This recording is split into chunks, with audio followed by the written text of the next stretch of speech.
Kalau nabimu tidak berdosa, mengapa mati dan tidak bangkit lagi? Saya Pendeta Tan Hoinai dari Gereja Alkitab Allah Esa Firman Utama Gaifu. Dalam Bingkai Indonesia Pancasila, saya akan menanggapi. Begini ya Bapak Ibu Saudara ya, ada keyakinan tertentu yang pengen niru Yesus. Di Indonesia ini hanya saya, Pendeta Tan Hoinai, Pendeta HTD, yang bisa menjelaskan Yesus fisik manusia, lalu mati bangkit naik ke surga sebagai roh yang tadinya fisik manusia jadi Allah. Di seluruh Indonesia ini yang bisa jelasin begitu cuman Pendeta HTD dari Gaifu, didukung oleh ayat Alkitab, di backup ayat Alkitab. Lalu ditiru-tiru. Ada keyakinan tertentu kirim WA ke saya. Pak Pendeta Henry Tan, Nabi kami itu juga tidak berdosa, naik ke surga, juga sebagai Tuhan kami. Ya. Pak, Yesus kok ditiru? Ya nggak bisa. Ya, dalam Bingkai Indonesia tak kasih pencerahan nih. Ya, saya mau kasih pencerahan ya. Semua manusia yang lahir karena normal hubungan suami istri, semua yang dilahirkan karena hubungan suami istri pasti mewarisi dosa waris. Enggak mungkin dia tidak berdosa. Dan dia bisa mati. Saya ulang, nabimu termasuk yang dilahirkan dari hubungan suami istri apa tidak? Iya, pasti dia bisa mati. Betul Pak.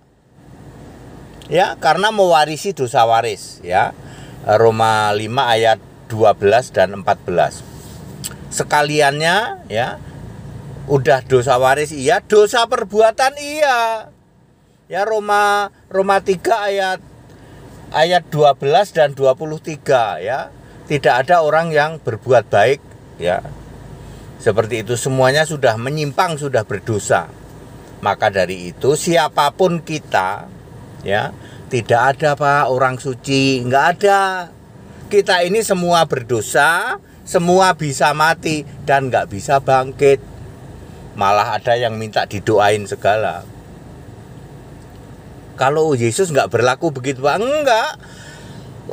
Yesus kelahirannya bukan melalui hubungan suami istri, tapi melalui Roh Kudus, dikandung dari Roh Kudus. Ya, Matius 1 ayat 20.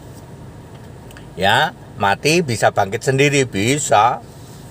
Ya, Yohanes 10 ayat 17 dan 18. Jadi Yesus itu bangkit sendiri Pak, bangkit sendiri. Kok dibangkitkan Allah Pak? Kan Allahnya Yesus juga. Aduh Pak, nah iya. Ya, Anda nggak bisa tiru ya. Pak Yesus itu kan nabi juga. Nabi tapi N-nya huruf besar. Artinya nabinya para nabi yang memilih nabi. Yesus itu memilih semua nabi loh. Di dalam Matius 23 ayat 34. Nah, nabimu dipilih Yesus apa tidak? Tidak Pak. Ya, berarti tidak masuk kriteria nabi. Jadi nggak usahlah niru-niru Yesus. Nabi kami juga mati, habis itu bangkit Pak. Kapan bangkitnya? Ya pokoknya dia sekarang sebagai Tuhan kami Pak. Sudahlah ya, jangan niru-niru Yesus, tidak akan bisa ya seperti itu.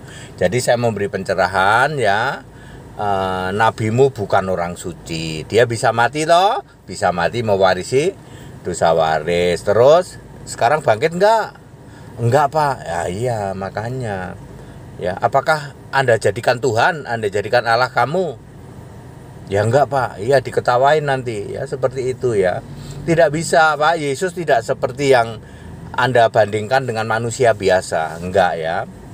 Kalau Yesus naik ke surga sekarang menjadi satu-satunya Tuhan Allah itu. Makanya dimanapun manusia agama apapun, kok aku tiba-tiba ditemuin Sang Pencipta. Siapa yang nemuin? Yesus. Pernah enggak Allahmu menemui seseorang, aku ketemu sama Allah kami? Pernah? Enggak ada. Agama apapun kalau namanya aku ketemu sama Tuhan, pasti yang disebut siapa? Yesus. Pasti Yesus. Ya, seperti itu. Jadi very clear, saya sudah menjelaskan Ya, dengan dasar-dasar ayat Alkitab tentu saja.